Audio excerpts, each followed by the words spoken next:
You're tuned in to 22 Crime, where the truth hides in the details. Together we dive into the darkest corners of human nature, exploring the mysteries that have left investigators puzzled and families searching for justice. Because in the world of crime, the truth is never as simple as it seems. Imagine this. An Elvis impersonator from a quiet town in Mississippi becomes the prime suspect in a plot to assassinate the President of the United States by sending poisoned letters laced with a deadly toxin. Sounds like something out of a twisted Hollywood thriller, right? But this isn't fiction. This is the real story of Paul Kevin Curtis, a man whose love for Elvis, conspiracy theories, and a bitter small-town feud landed him in the crosshairs of a national investigation. What happened next turned his life and his town into the stuff of true crime legend. It all began in April 2013 in the quiet town of Tupelo, Mississippi. Paul Kevin Curtis, a 46-year-old Elvis impersonator with a flair for the dramatic, found himself at the center of a chilling investigation. Known locally for his energetic performances and eccentric personality, Curtis's life took a drastic turn when he was accused of sending ricin-laced letters to prominent figures, including President Barack Obama. But Curtis wasn't just an Elvis enthusiast. He was also a conspiracy theorist with a deep-seated belief that a local hospital was involved in illegal organ trafficking. This conviction led him to cross paths with James Everett Dutschke, a martial arts instructor and political hopeful. Their feud, which began over a failed collaboration, spiraled into a years-long rivalry marked by online taunts, mutual accusations, and bitter grudges. In this episode, we'll unravel how Curtis's passion for Elvis, his unshakable belief in conspiracy theories, and a toxic rivalry with Dutschke led to his arrest, and how the truth turned this case into one of the strangest chapters in true crime history. The clock is ticking. Let's uncover the truth behind today's mystery. Viewer discretion is advised.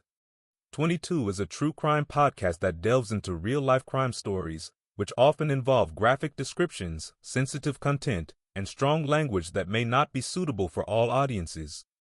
We strive to present these cases with the utmost respect for the victims and their families. Please note that the content discussed may be distressing or triggering for some listeners. Additionally, all resources and information presented in this podcast are obtained from publicly available internet sources. Listener discretion is strongly advised, and we recommend that only mature audiences proceed with caution.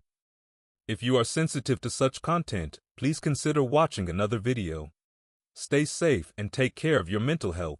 To understand how Paul Kevin Curtis became entangled in a plot to assassinate the President of the United States, we need to start where all intriguing stories begin: his roots.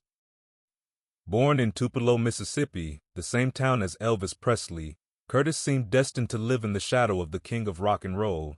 From a young age, Curtis was enamored with Elvis. It wasn't just the music or the rhinestone-studded jumpsuits that captivated him. It was the larger-than-life persona. By the time he was a teenager, Curtis was already stepping into those blue suede shoes, imitating Elvis with a precision that impressed audiences and earned him local fame. But Kevin Curtis's life was never going to be as glamorous as the man he idolized. He worked a series of odd jobs, eventually finding himself in janitorial services. By day, he cleaned hospital floors, but by night, he transformed into a show-stopping Elvis impersonator, complete with a custom-made jumpsuit designed by one of Elvis's own tailors. His performances were electric, an escape for Curtis and his audiences alike. But underneath the sequins and slicked-back hair was a man driven by eccentricity, obsession, and a relentless need to uncover hidden truths. Curtis was more than just a small-town performer. He was outspoken, opinionated, and unshakably convinced of his ability to expose wrongdoing, qualities that made him both endearing and polarizing. After a brief stint at a local hospital, Curtis became fixated on what he believed was an illegal organ trafficking operation. His discovery, as he called it, came when he stumbled across what he described as human remains in an unauthorized area of the hospital. This moment sparked a fire in Curtis, one that would burn for years as he tried to convince anyone who would listen, including the media, local officials, and the internet, that the hospital was complicit in a black market organ trade. He poured his energy into exposing this supposed conspiracy, publishing posts online and reaching out to anyone he thought might help blow the lid off the scandal. Curtis signed off each of his fiery declarations with a phrase that became his calling card. "I am KC, and I approve this message." For Curtis, this crusade was about justice. But for others, it was a sign of something darker, a man whose eccentricity was teetering on the edge of delusion. His relentless pursuit of the truth alienated friends and family and made him a lightning rod for controversy. He became both a subject of ridicule and a source of concern for those closest to him.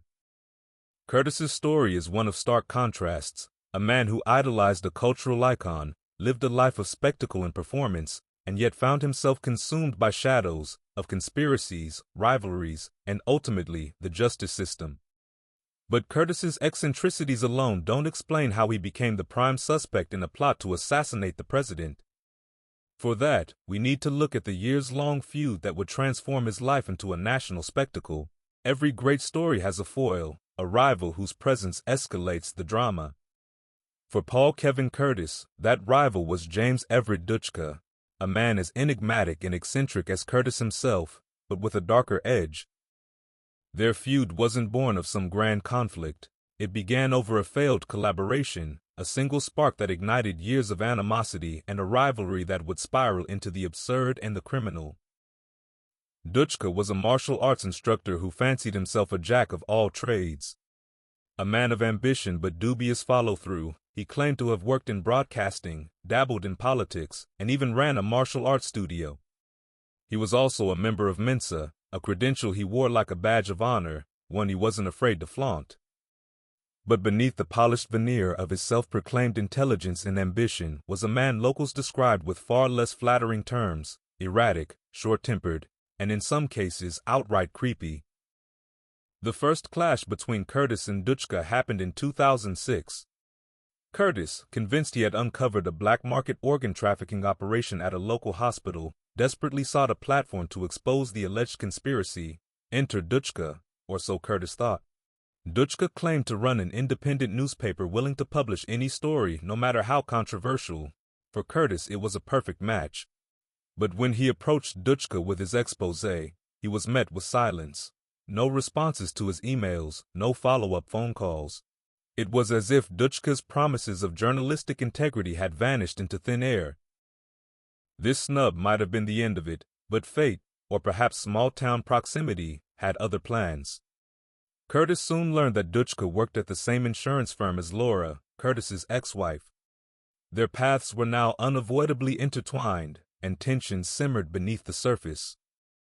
Curtis began to see Dutschke not just as a missed opportunity but as a roadblock, a man who could have helped him blow the lid off his hospital conspiracy but chose not to.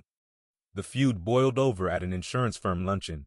Curtis crashed the event, determined to confront Dutschke face-to-face. He pleaded his case, urging Dutschke to publish his story, but Dutschke had other priorities. At the time, he was preparing to run for a seat in the state legislature and had no interest in attaching his name to such a controversial claim. When he refused, Curtis stormed off, calling him a liar. From that moment, the rivalry was sealed. What followed was a bizarre game of tit-for-tat, with both men using the internet as their battleground. Curtis accused Dutschke of stalking him online, claiming he had installed tracking software to monitor his MySpace page, a bold accusation that was technologically dubious at best. Meanwhile, Dutschke accused Curtis of cyberstalking, alleging that Curtis created fake Facebook accounts to repost Dutschke's personal photos and videos. Each man painted the other as an obsessive lunatic, and in truth, they weren't entirely wrong. Their animosity spilled out into the real world as well. Dutschke once challenged Curtis to a martial arts showdown at his dojo, a confrontation Curtis claimed Dutschke never showed up for. Dutschke, of course, said the same about Curtis. It was a rivalry filled with grandiose claims, petty insults, and endless mutual suspicion. For most people in Tupelo, the feud was nothing more than small-town gossip, the kind of drama that people chuckled about over coffee. But for Curtis and Dutschke, it was deeply personal. They couldn't let it go. Every slight, real or imagined, was fuel for the fire. Every public accusation, every online jab, escalated their hatred for one another. Years passed, and the feud grew darker. Dutschke's reputation began to sour as accusations of inappropriate behavior and criminal activity mounted. Curtis, ever the online crusader, amplified every negative story about Dutschke, reposting articles and adding his own commentary. For Dutschke, this was intolerable. It wasn't just his reputation at stake, it was his pride. And then, in 2013, came the ricin letters. 3 letters containing a deadly toxin were sent to prominent figures, including the President of the United States, all signed with Curtis's infamous tagline, "I am KC, and I approve this message." For investigators, the connection seemed obvious. But as the case unfolded, it became clear that this feud wasn't just petty, it was dangerous.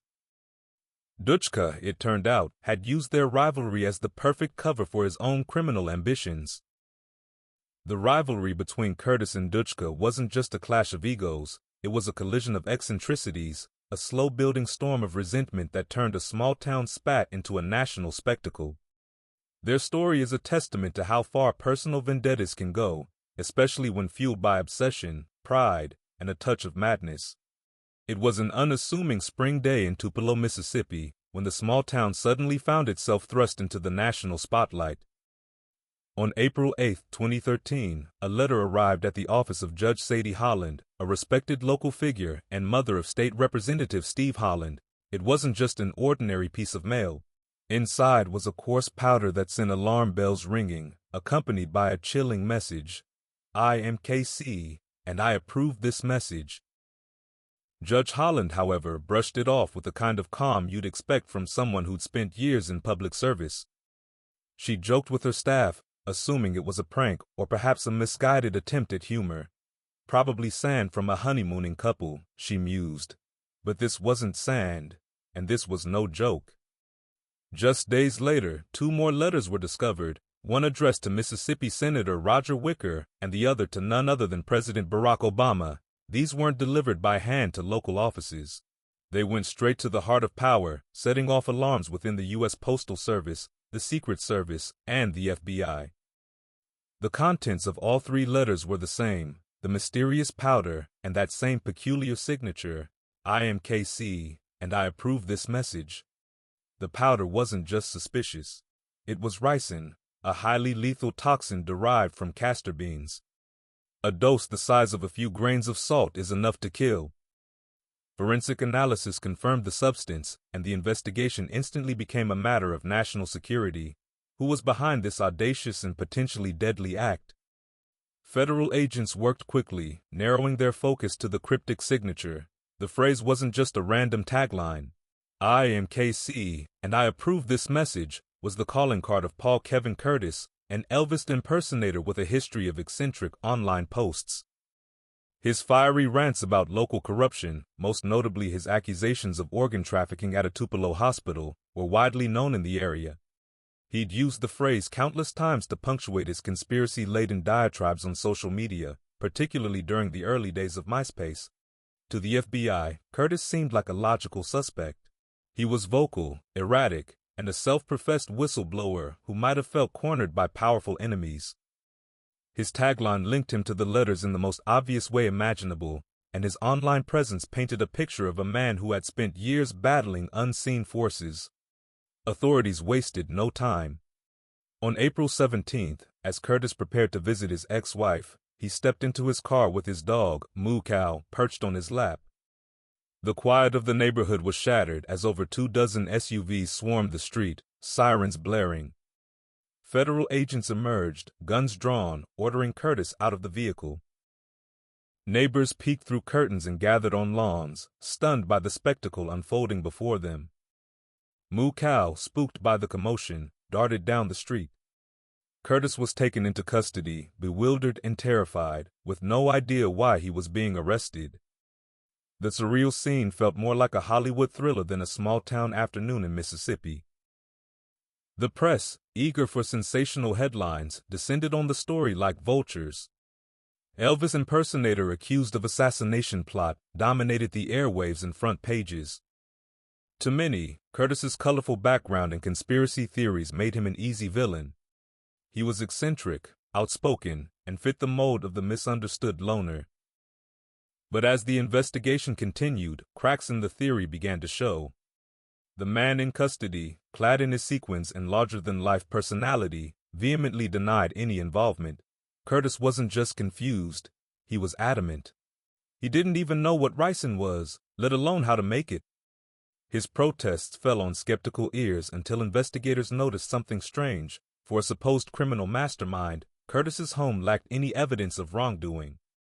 There were no ricin-making materials, no incriminating internet searches, nothing to suggest he had written the letters or concocted the deadly toxin. As Curtis sat in interrogation, insisting on his innocence, one question loomed. If he wasn't the culprit, who was? The investigation was about to take an unexpected turn, one that would shine a spotlight on a different suspect and unravel a bizarre conspiracy steeped in small-town rivalries and personal grudges. The morning of April 17, 2013, began like any other for Paul Kevin Curtis. As he stepped out of his home in Tupelo, Mississippi, with his small dog, Moo Cow, nestled on his lap, the last thing on his mind was national security. He had errands to run, a routine to follow. But just as he backed his car out of the driveway, his world exploded into chaos. The roar of engines shattered the quiet street as more than 24 SUVs, emblazoned with government insignias, stormed the block. Neighbors peeked out from behind curtains, their peaceful morning transformed into the set of an action thriller. FBI agents, members of Homeland Security, and the Secret Service poured out, guns drawn, their sights trained on Curtis. "Step out of the vehicle," they commanded, voices sharp and unyielding. Confused and frightened, Curtis hesitated. Moo Cow, sensing the tension, squirmed in his lap before leaping to the pavement. The small dog bolted down the street, a blur of fur disappearing into the distance. Curtis watched helplessly as his beloved pet ran off, but there was no time to chase after her. "Hands up, now!" the agent shouted, breaking through his thoughts. Curtis complied, stepping out of his car with trembling hands. The surreal nature of the moment paralyzed him. What had he done to deserve this? What crime could possibly justify the swarm of federal agents now surrounding him? Handcuffed and shoved into the back of a waiting van, Curtis's questions were met with silence. As the convoy sped away, neighbors whispered and speculated, piecing together a narrative from the fragments of what they'd witnessed. The rumor mill wasted no time. Within hours, the small-town Elvis Impersonator was at the center of a national media storm. The headlines were relentless. Elvis Impersonator arrested for attempted assassination of President Obama. The story, as far as the media was concerned, was irresistible. The eccentric performer, known for his conspiracy theories and online rants, seemed to fit the archetype of an unhinged loner. It didn't matter that the details were murky. The spectacle itself was enough to sell papers and fill airtime. Meanwhile, Curtis found himself thrust into the harsh fluorescent glare of an interrogation room. Agents fired questions at him, their tone a mix of disbelief and suspicion. "Do you know what ricin is?" one asked. "Ricin?" Curtis repeated, baffled. "I know what rice is, but I've never heard of ricin in my life." His confusion was genuine, but the agents weren't convinced. They pressed harder, accusing him of manufacturing and distributing the deadly toxin. Curtis, already reeling, struggled to comprehend what they were saying. "You're lying," one agent snapped. "There's a young girl in the hospital because of what you did." Curtis's protests grew more frantic. "I don't even know what you're talking about," he pleaded. "I didn't do anything." The hours dragged on, the accusations piling up. Curtis, overwhelmed and scared, maintained his innocence, but the weight of the situation was suffocating. Outside the interrogation room, the story was spinning further out of control. Reporters dug into his background, dredging up every eccentricity, every conspiracy theory he'd ever posted online. To the public, he wasn't just a suspect, he was already guilty. As the interrogation stretched into its third hour, the cracks in the case against Curtis began to show. He didn't know what ricin was. There was no evidence connecting him to the letters beyond the tagline he often used online. "I am KC, and I approve this message." The supposed mountain of proof was quickly eroding. Yet, even as doubts began to creep into the investigation, Curtis's life had already been turned upside down. To the outside world, he was no longer Paul Kevin Curtis, the quirky Elvis impersonator. He was a man accused of trying to assassinate the President of the United States, a role he never sought and certainly didn't deserve. At first glance, Paul Kevin Curtis seemed to fit the bill. A conspiracy theorist with a penchant for inflammatory statements, a signature tagline that matched the ricin-laced letters, and a history of conflict with local authorities, he was, in many ways, the ideal suspect. The kind of person who, to an outsider, might just snap and do something unthinkable. But as federal agents dug deeper into the case, they began to wonder, had they gotten it all wrong? The first red flag appeared during the search of Curtis's home. For a man allegedly responsible for manufacturing and distributing one of the world's most dangerous toxins, his living quarters were suspiciously mundane. There was no trace of ricin or the materials needed to create it. No suspicious powders, no specialized equipment, no sign that Curtis had ever even attempted to concoct something lethal. Not even a Google search for how to make ricin was found on his computer. If Curtis was the criminal mastermind the letters suggested, he had hidden his tracks with a level of precision that defied his known chaotic personality. But Curtis wasn't hiding anything. When agents interrogated him, he was candid, even cooperative. He repeated over and over that he didn't know what ricin was, and his genuine confusion began to chip away at the investigators' initial certainty. Curtis wasn't defensive or evasive. He was adamant and almost desperate to clear his name. The more they questioned him, the clearer it became that something wasn't adding up. "Is there anyone who might want to harm you?" one agent finally asked after hours of questioning. Curtis didn't hesitate. His answer was immediate and pointed: Everett Dutschke. It was a name the investigators hadn't heard before, but Curtis spoke it with conviction. He recounted their years-long feud, starting with a failed newspaper collaboration and escalating into a bitter, almost comical rivalry marked by online taunts and mutual disdain. Curtis laid out Dutschke's bizarre behavior, his unpredictability, and his capacity for grudge-holding. For the investigators, this revelation shifted the focus. Curtis wasn't just a suspect, he was possibly the victim of a calculated frame job. The case against Curtis was unraveling, but it wasn't just the lack of evidence that gave the agents pause. It was the fact that Curtis, eccentric as he might be, didn't fit the profile of someone capable of such a calculated act. Ricin isn't just dangerous, it's methodical. Its creation requires specific knowledge and intent. And while Curtis's passion for Elvis and conspiracy theories painted him as unconventional, there was nothing in his past to suggest he had the skills or the malice necessary to pull this off. As the pieces of the puzzle began to shift, one question loomed large.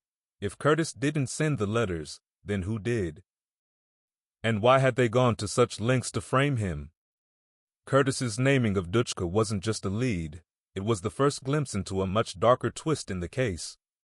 What had started as a simple investigation into a would-be assassin was morphing into something far stranger, a tale of small-town rivalries, buried grudges, and the dangerous lengths one man would go to destroy another.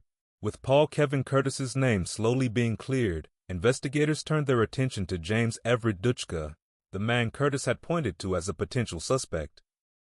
Dutschke was already known to local authorities, not as a hardened criminal, but as an eccentric figure whose ambitions often seemed at odds with reality.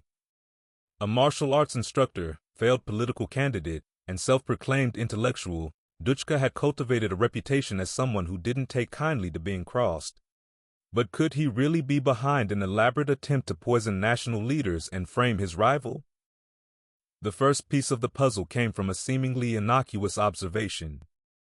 During their surveillance of Dutschke, federal agents noticed him behaving suspiciously. He was seen running from his martial arts studio to a nearby dumpster, carrying a box that he quickly discarded. When agents retrieved the box, they found items that painted a chilling picture: latex gloves, a dust mask, and, most incriminatingly, the box for a Black & Decker Smart Grind coffee grinder. These weren't just random objects. They were precisely the kind of tools one might use to grind castor beans into a fine powder for ricin production. But it wasn't just the physical evidence that tied Dutschke to the crime. investigators uncovered a damning digital trail on his computer. Among his files was a document ominously titled Standard Operating Procedure for Ricin, which outlined the steps for producing the deadly toxin.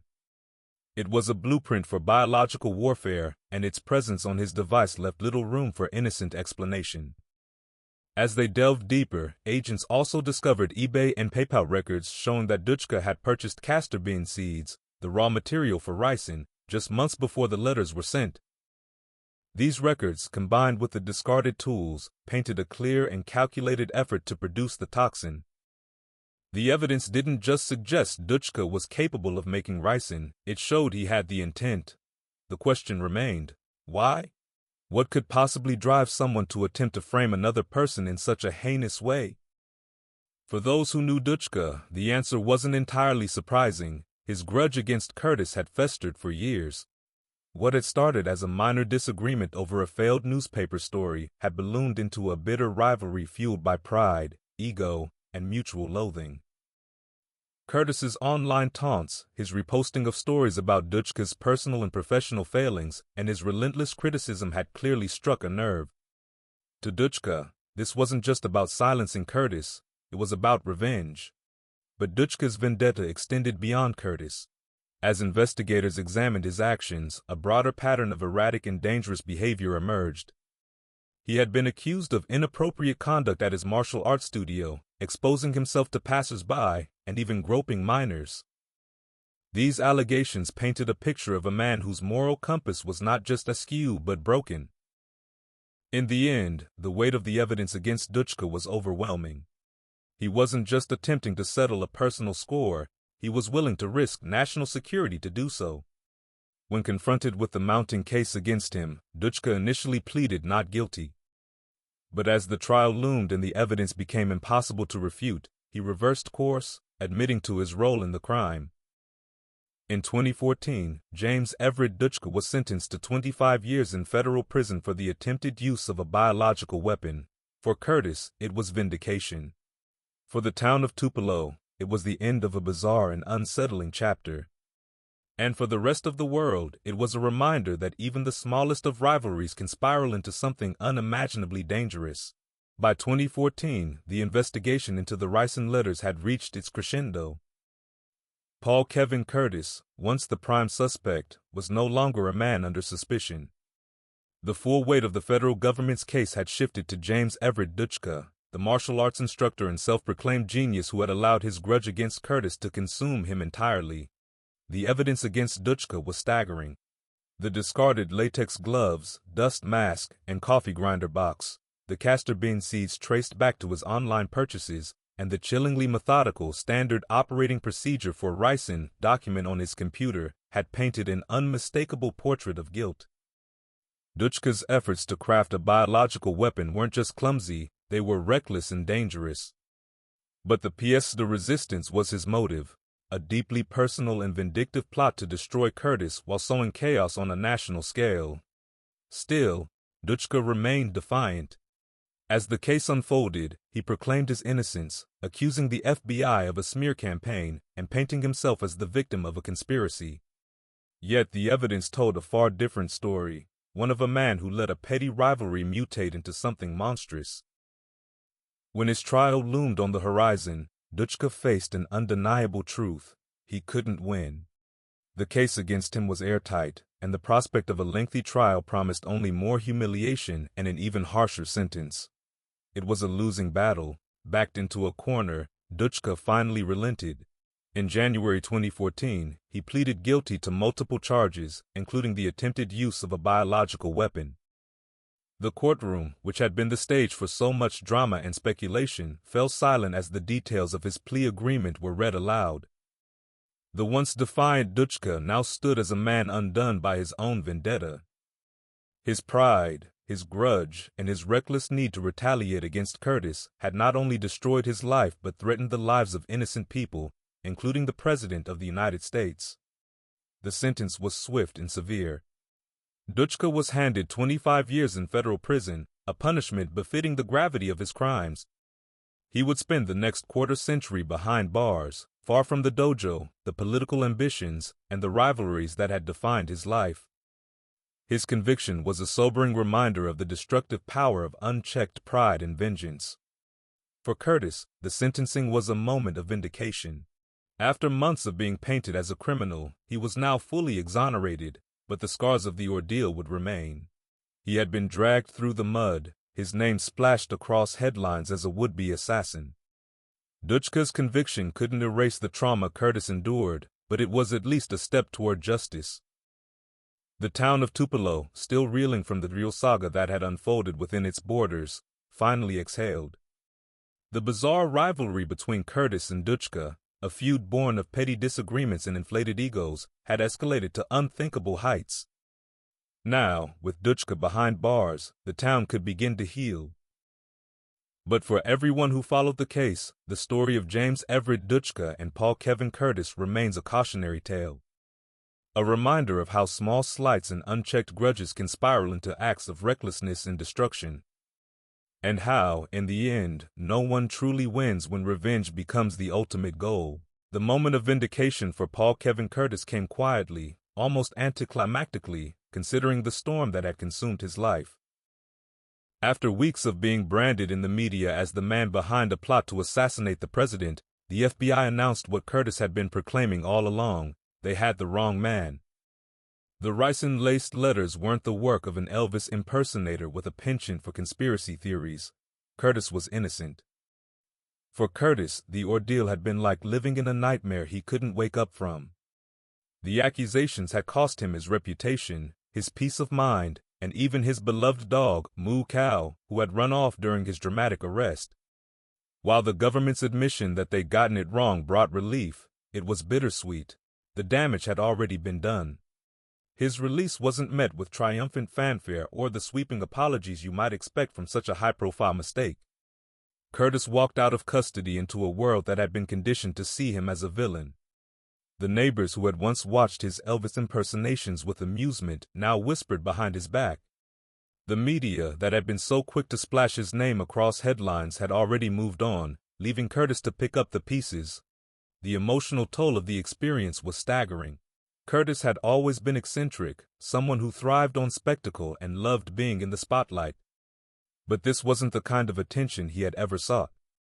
Overnight, he had gone from a quirky local figure to a national pariah, his every move dissected, his every word scrutinized. The public perception of him as that crazy Elvis impersonator lingered, even after the charges were dropped. What made it harder was the isolation. Many of Curtis's friends and even some family members distanced themselves from him, unsure of how to navigate the fallout. He became a prisoner in his own home, haunted by the trauma of his arrest and the public's lingering suspicion. Mental health, which had already been a fragile aspect of his life, became an uphill battle. Diagnosed with bipolar disorder, Curtis had always lived with a certain level of chaos, but this ordeal pushed him to the brink. The stress exacerbated his symptoms, leaving him struggling to rebuild his life with little support. And yet, Curtis refused to be entirely defeated. In the months following his release, he began to speak out, reclaiming his voice in the only way he knew how, by telling his story. He appeared on talk shows and in interviews, recounting his experience with a mixture of outrage and a kind of weary resilience. He wanted the world to know what had happened, not just to clear his name but to warn others about the dangers of rushing to judgment. But while Curtis worked to repair his image, he remained haunted by the question of, what if? What if Dutschke had succeeded in framing him completely? What if the FBI hadn't caught the real culprit in time?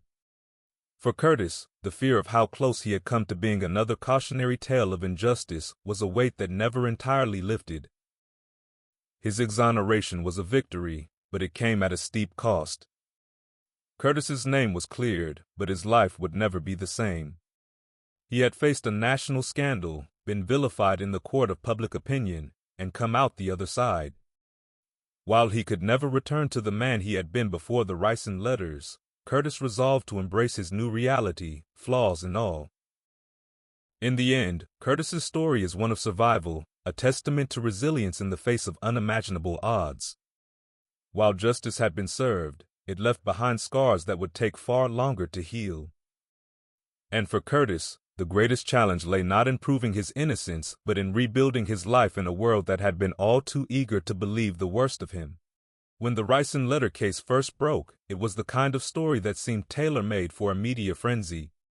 A small-town Elvis impersonator accused of attempting to assassinate the President of the United States? The headline practically wrote itself. News outlets across the country latched onto the narrative with a mix of disbelief and intrigue. Within hours, Paul Kevin Curtis's name and face were plastered on screens and in newspapers nationwide, accompanied by sensational phrases like, "The Elvis Assassin," and "Deadly Letters from Tupelo." The media's appetite for the bizarre is what turned Curtis's personal nightmare into a national spectacle. His colorful personality, marked by flamboyant Elvis costumes, conspiracy theories, and an uncanny knack for drawing attention, was irresistible. But while these qualities made for compelling television and clickable headlines, they also reduced Curtis to a caricature. He wasn't just a man protesting his innocence, he was the crazy Elvis impersonator, a label that stuck long after his name was cleared. As the case unraveled and the focus shifted to James Everett Dutschke, the narrative morphed from true crime to something almost Shakespearean, a story of pride, vengeance, and the extraordinary lengths two rivals would go to destroy each other. The sheer absurdity of the feud, ricin letters, fake online profiles, martial arts duels that never happened, captured the public's imagination in a way few stories could. It became more than a crime story, it became a cautionary tale of small-town rivalry spiraling wildly out of control. Years later, Curtis's ordeal would find new life in pop culture. Netflix's The Kings of Tupelo, a Southern crime saga, revisited the case, offering a deep dive into the lives of Curtis and Dutschke. The documentary not only explored the ricin letters but also painted a vivid portrait of the peculiar dynamics of small-town life in Tupelo, Mississippi. Viewers were introduced to Curtis's world of sequins and suspicion, to Dutschke's fragile ego and desperate schemes, and to a town grappling with its moment in the national spotlight. The documentary's tagline, "A Southern Fever Dream," felt apt. The story of Curtis and Dutschke transcended the typical boundaries of true crime, touching on themes of human frailty, the corrosive nature of unchecked pride, and the thin line between justice and injustice. It was as much about the characters as the crime itself, a bizarre, almost gothic drama unfolding against the backdrop of Elvis Presley's hometown. Critics and viewers alike were captivated, not just by the details of the case but by the deeper questions it raised. How do grudges take root and grow? What happens when small-town grievances collide with the machinery of national security? And perhaps most hauntingly, how does society decide who is guilty and who is innocent when the truth is buried under layers of spectacle? In the years since the trial, the story has become a part of true crime lore, often cited as one of the most peculiar cases of modern times. For Tupelo, it was a chapter in its history that brought both notoriety and reflection. For Curtis, it was a chance to reclaim his voice and reshape the narrative, though not without the lingering shadow of his time as an accused criminal. And for audiences, it remains a story that is as thought-provoking as it is surreal, a reminder that the truth is often stranger than fiction. The tale of Paul Kevin Curtis and James Everett Dutschke isn't just a bizarre footnote in true crime history, it's a story with deeper implications about human behavior, the justice system, and society's tendency to leap to conclusions. Beneath the eccentric characters and dramatic twists lie profound lessons that resonate far beyond the borders of Tupelo, Mississippi. Curtis's wrongful arrest is a sobering reminder of how quickly assumptions can take hold, especially in high-stakes investigations. From the moment the ricin-laced letters were linked to Curtis's tagline, "I am KC and I approve this message," the case seemed airtight. The FBI's initial focus on Curtis, while understandable given the evidence at hand, revealed a dangerous flaw: the rush to connect dots without fully considering alternative possibilities. This isn't just an isolated incident, it's a cautionary tale about the broader implications of rushing to judgment. In a world driven by the 24-hour news cycle and a public hungry for answers, narratives are often shaped before all the facts are in. For Curtis, the cost of this haste was immense. His reputation was shattered, his mental health deteriorated, and his life became a spectacle. His case serves as a stark warning to investigators, the media, and the public alike. Justice must be thorough, patient, and impartial, lest we risk condemning the innocent. At its core, this story is about a feud that spiraled out of control, a bitter rivalry fueled by wounded pride and unchecked egos. What began as a disagreement over a failed collaboration metastasized into a years-long grudge that consumed both men. For Dutschke, the desire to destroy Curtis went beyond logic, leading him to endanger not only his rival but national leaders and countless others. The lesson here is both simple and sobering. Grudges, when left unchecked, can become destructive forces. Dutschke's actions, driven by a toxic combination of vengeance and desperation, reveal how personal vendettas can escalate into disasters with far-reaching consequences. It's a reminder of the power of reconciliation, or at the very least the wisdom of letting go.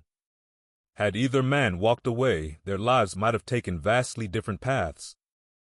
Curtis's life before the ricin letters was colorful, to say the least. He was an Elvis impersonator, a conspiracy theorist, and a man with an outsized personality that made him both endearing and polarizing. Diagnosed with bipolar disorder, Curtis lived in a world where his eccentricities often overshadowed his humanity. When the accusations came, these traits became fodder for public perception, painting him as an easy villain in a bizarre crime story. This highlights an uncomfortable truth. Society often conflates mental illness and eccentricity with guilt. Curtis's unconventional life made him an easy target, reinforcing harmful stereotypes about people who don't fit neatly into societal norms. The real crime wasn't just Dutschke's attempt to frame him, it was the way the narrative surrounding Curtis was shaped by these biases. His story underscores the importance of separating personality from culpability and approaching mental health with compassion and understanding. Thank you so much for listening all the way through. If you've made it to this point, drop a comment with the word "done," and we'll give you a personal shout-out to show our appreciation. We hope you enjoyed this deep dive in this murder and media frenzy. It was as fascinating for us to create as we hope it was for you to hear. If you found this episode thought-provoking, don't forget to like, subscribe, and hit the notification bell so you never miss an update.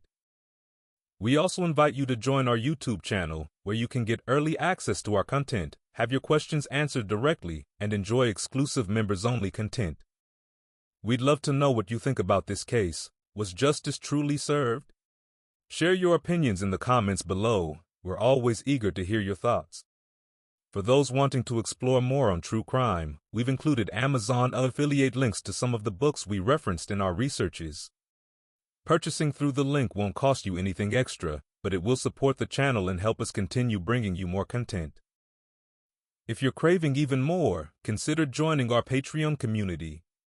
As a member, you'll get access to the full script of this episode, exclusive book summaries, and even the complete set of images featured in this case, available for purchase in our Patreon store. This has been 22 Crime. Until next time, stay curious, stay informed, and stay safe.